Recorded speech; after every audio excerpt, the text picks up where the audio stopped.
नमस्कार, मैं हूं आशीष और आप देख रहे हैं आशीष कॉमर्स क्लासेस। मेरे प्रिय विद्यार्थियों, आज मैं एक बार फिर से उपस्थित हूं एक नए विषय के साथ और एक नए वीडियो के साथ, जिसका नाम है कंपनी लॉ यानी कंपनी अधिनियम। इस वीडियो में हम जानेंगे कि कंपनी क्या होती है और कंपनी की विशेषताएं क्या होती हैं। परिचय। कंपनी से आशय एक ऐसी वैधानिक संस्था या कृत्रिम व्यक्ति से है जो विधान के द्वारा निर्मित होती है। यानी कंपनी या तो कोई संस्था है या तो एक कृत्रिम व्यक्ति है, यानी जो बनाया गया व्यक्ति है। और ये किसके द्वारा बनाया गया है? विधान के द्वारा यानी कानूनों के द्वारा बनाया गया है। कंपनी का शाब्दिक अर्थ। कंपनी का शाब्दिक अर्थ टोली, संगठन या समिति आदि से होता है।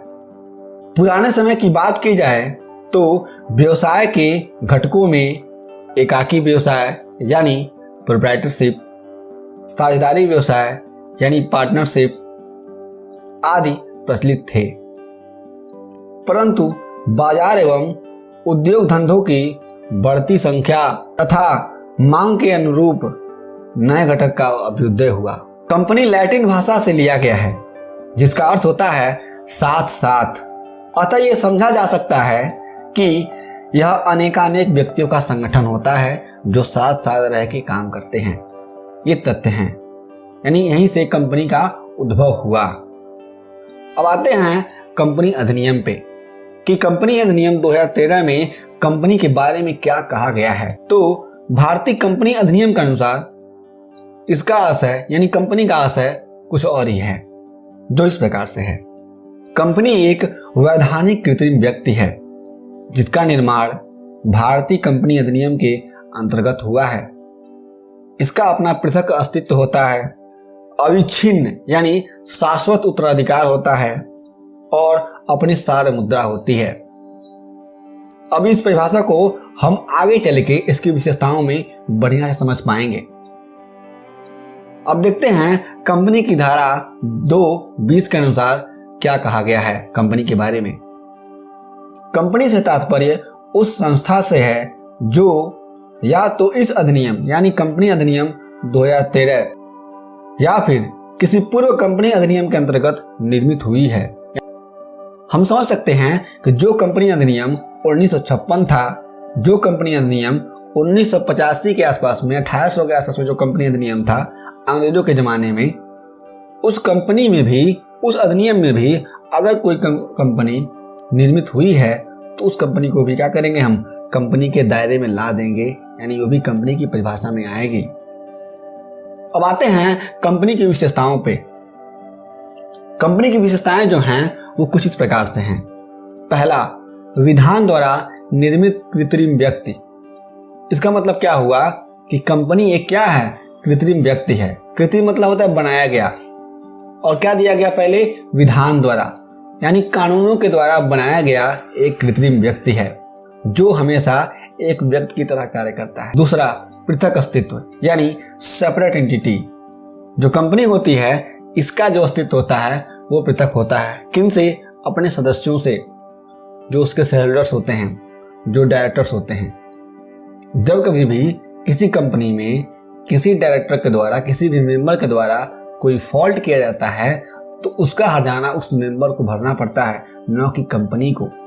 और यदि कंपनी के द्वारा कंपनी के बुक्स ऑफ अकाउंट्स में किसी भी तरीके का फॉल्ट होता है तो वो सारी तो उसकी जो लायबिलिटी है वो कंपनी को बनती है, यानी उसका दायित्व तो कंपनी को लेके चलना पड़ता है, न कि उसके शेयर होल्डर्स, डिवेंचर होल्डर्स आदि को।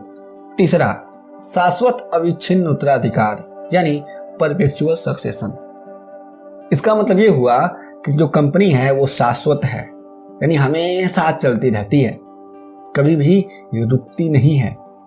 यहाँ पे हम एक एग्जाम्पल के थ्रू समझ सकते हैं कि यदि देश में या पूरे विश्व स्तर पर किसी भी प्रकार की कोई घटना घटित हो जाती है, यानी तीसरा विश्व युद्ध अगर छिड़ जाता है, तो यदि कोई ऐसा देश है जिसमें बहुत सारी कंपनियां हैं और उसके शेयरहोल्डर्स जो हैं वो पूरे विश्व में फैले हुए हैं, तो जो उसका अगर हेड ऑफिस है, उसका ब्रांच ऑफिस है, अगर सारा नष्ट हो जाता है तो भी जो कंपनी है वो चलती रहेगी, क्योंकि किसी भी प्रकार की क्षति से कंपनी क्या होती है, नष्ट होने वाली नहीं है। इसका मतलब यही हुआ। चौथा आते हैं सार मुद्रा यानी कॉमन सील। आपने मुहर देखा होगा, तो हर कंपनी के पास अपना मुहर होता है जिसमें क्या होता है, कंपनी का नाम वगैरह लिखा होता है। और जब कंपनी किसी भी चीज को सत्यापित करती है तो मुहर वहां पे लगा देती है। आपको मैं यहाँ पे एक बात बता देना चाहता हूँ कि जो कंपनी अधिनियम अमेंडमेंट एक्ट 2015 आया था, तो उसमें अधिनियम ने सार मुद्रा रखने के लिए कोई भी अनिवार्यता नहीं रखी है। यानी यदि आप चाहें तो सार मुद्रा रख सकते हैं, यदि ना चाहें तो सार मुद्रा नहीं रख सकते हैं। सीमित दायित्व, कंपनी की जो दायित्व होती है, जो कंपनी के मेंबर्स के दायित्व होती है, वो क्या होता है, सीमित होता है। इसको हम लिमिटेड लायबिलिटी के नाम से जानते हैं। यानी यदि किसी प्रकार से कोई भी आपत्ति आती है कंपनी पे, यानी कंपनी अगर विलय होने वाला है, कंपनी का डिसोल्यूशन होने वाला है, तो उसमें किसी प्रकार से जो कंपनी के मेंबर्स हैं, कंपनी के शेयर होल्डर्स हैं, उनके ऊपर आक्षेप नहीं आएगा। यानी किसी प्रकार से उनमें कोई दिक्कत नहीं आएगा, लायबिलिटी उनको पे नहीं करनी पड़ेगी।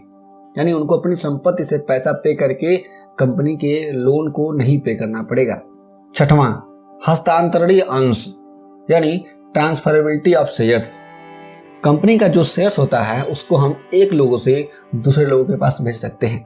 आपने स्टॉक मार्केट का नाम सुना होगा, तो स्टॉक मार्केट में जो ट्रेडिंग होती है उसमें क्या होता है कि एक व्यक्ति क्या करता है, अपने शेयर को किसी के पास जो होता है शेयर किसी भी कंपनी का, रिलायंस का, टाटा का, विप्रो का, तो क्या करता है, उसको शेयर को ट्रांसफर कर देता है किसी और व्यक्ति के पास जिसको वो खरीदना होता है, जिसको वो चाहिए होता है।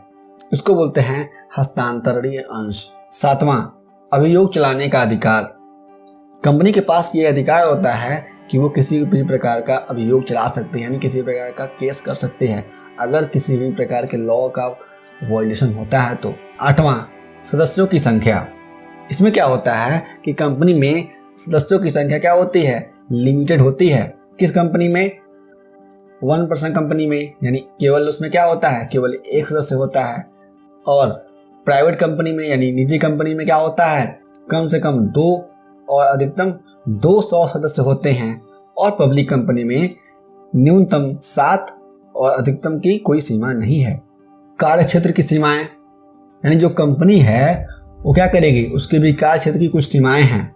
यानी वो क्या करेगी, जिस प्रकार का बिजनेस वो कर रही है उसी प्रकार का बिजनेस वो करेगी। जैसे मान लीजिए अगर मेरी कंपनी है, मेरी कंपनी स्टील उत्पादन में काम कर रही है और मैंने नेचर ऑफ बिजनेस यानी अपने मेमोरेंडम ऑफ एसोसिएशन में डाला हुआ है, यानी पार्षद सीमानियम में डाला हुआ है कि मेरी कंपनी का नेचर ये है, मेरी कंपनी मतलब उसमें मैं सारी चीज़ें मैंने मेंशन की हुई है, तो मेरी जो कंपनी है उसी कार्य क्षेत्र में रहकर भी क्या करेगी, काम करेगी।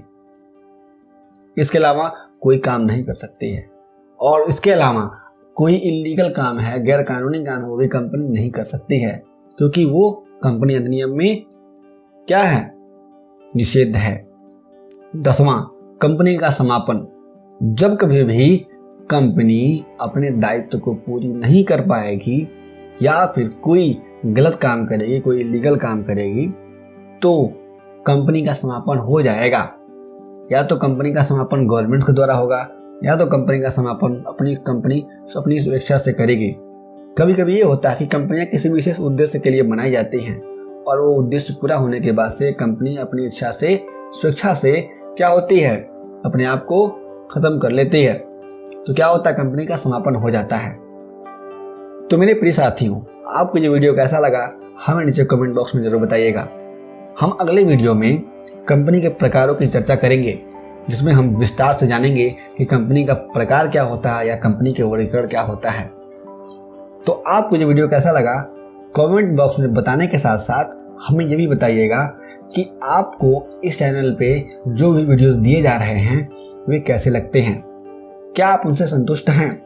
यदि आपके पास और कोई भी प्रश्न हो तो आप हमें हमारे व्हाट्सएप नंबर पे, हमें फेसबुक पे, इंस्टाग्राम पे या ईमेल पे भेज सकते हैं, जहां से आपको सुविधा हो। और हाँ, हमने इस वीडियो का लिंक अपनी वेबसाइट पे डाल दिया है, जहां पे आपको इसको बढ़िया से पढ़ने को मिल जाएगा। हम फिर से मिलेंगे एक नए वीडियो के साथ, तब तक के लिए जय हिंद, जय भारत। हैं।